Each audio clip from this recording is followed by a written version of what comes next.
What's going on, guys? Rouse here and welcome to another daily Destiny video. Now in today's video I'm going over some pretty cool new subclass ideas that were made by this guy called Ian. I'll leave down all the credit in the description below if you guys go ahead and check out more. He also did a carrier idea, which of course I'll probably do a video on depending on how this one does. We'll just have to wait and see. So in this video we're going over the 3 new subclasses that he designed and some new exotics that he had as well. So first off, this is the theme. It's called the Dark Side, and like I said, it will contain new gear, subclasses, and dark levels. So basically, the main theme of how this all happened was that you draw your super and all your abilities from the darkness, which opens the door for new interesting possibilities, which is actually a pretty nice concept when you think about it. So let's go ahead and check out the Warlock. Now, this is the Blight Bringer, where you draw void energies from the darkness to cast abilities many consider to be unholy. Let's go ahead and check out the super. The super is called Soul Blight, where you hurl a void glaive at an ally to combine damage output for you both at the cost of recovery. And you have Oversoul as one of the perks for it. A Soul Blight grants immunity to a single friendly target at the cost of your shield's stats and recovery rates. And you have Blood Pact, where Soul Blight grants a significant health increase to you and your target, but sheer incoming damage. And then you have Twice Born, where Soul Blight instantly reanimates down allies in your vicinity. Now those are some pretty nice perks that we do have. And moving on, we're going to take a look at the melee, which is called Cursing Touch, where cast a curse on enemies that reduces stats and causes damage over time. That's a pretty nice one. And you have Persistence, where curse lasts longer and can spread among nearby enemies. That one definitely looks like a nice perk. Confusion, where cursed enemies lose control of their bodies for a short time. Self-harm, cursed enemy melee attacks damage themselves instead of their intended target.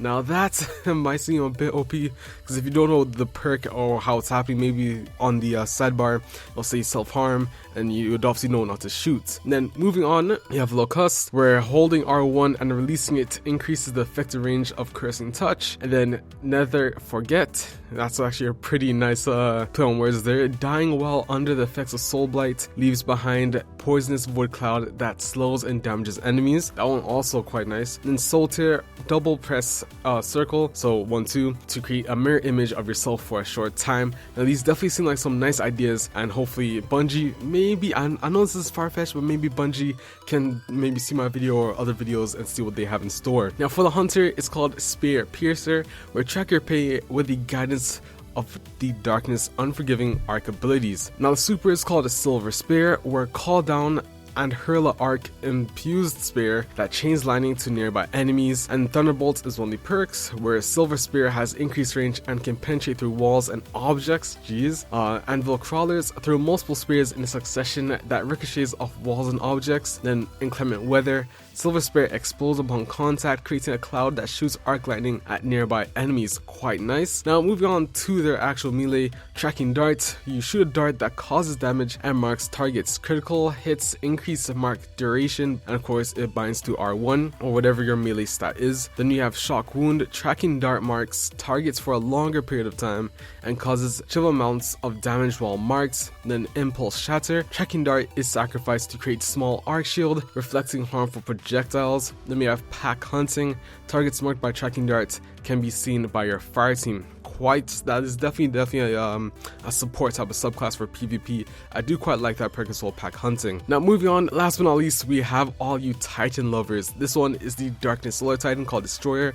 Fuel your destructive solar powers with the untapped energy of the darkness. Now the super is called Seismic Implosion, where devour solar light and become a walking weapon to unleash chaos around you. So pressing L1 or an R1 or whatever you are while Seismic Explosion is active allows you to enter a whirlwind state, obliterating enemies around you. So basically like a tornado. Then Armageddon, where unleash a single but bigger, longer whirlwind attack. Flares, where bolts of solar energy punish nearby foes while whirlwind is active. Then Tremble, your movement violently shakes the ground around you. Sprinting intensifies this effect. Quite nice as well. And moving on, we have the melee, which is called Hellish Chain, where latch a spiked chain to an enemy, causing burn damage. Now, Ball and Chain, Hellish Chain weighs down your enemy, significantly reducing their speed. Enemies closer, hitting an enemy with a Hellish Chain pulls the enemy towards you. Oh, that just seems like such a harsh thing to do.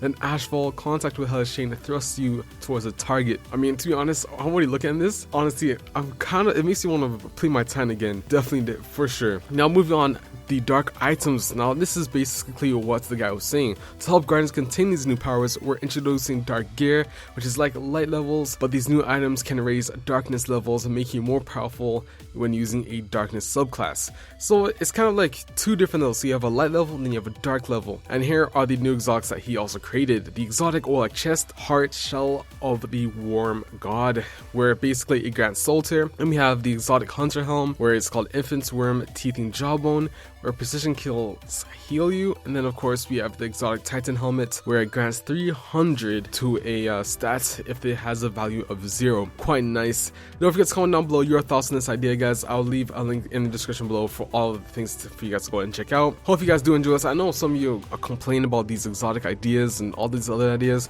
but I mean, it definitely brings new freshness to Destiny, considering that it is quite dry at the moment. But we will, once I do hear new news, you guys can see it first on this channel. Anyway, thanks for watching. Let's try to get us to 100 likes as well. This is Raptor, and I'm out.